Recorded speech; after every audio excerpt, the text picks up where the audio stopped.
அமாவாசைக்கும் இருட்டு ஆறும் இல்ல நடுநிசி கருப்பு கடுவம் பூன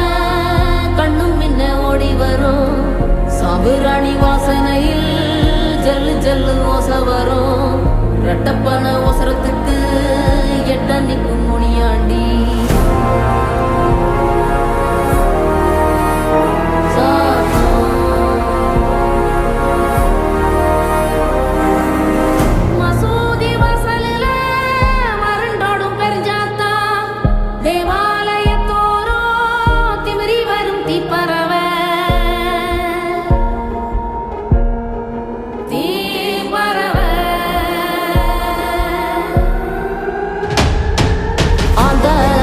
சத்தம் என்ன அரண ஊரும் சத்தம் என்ன கோட்டாங்கூ சத்தம் என்ன குழவி பாடும் சத்தம் என்ன ஒத்தையில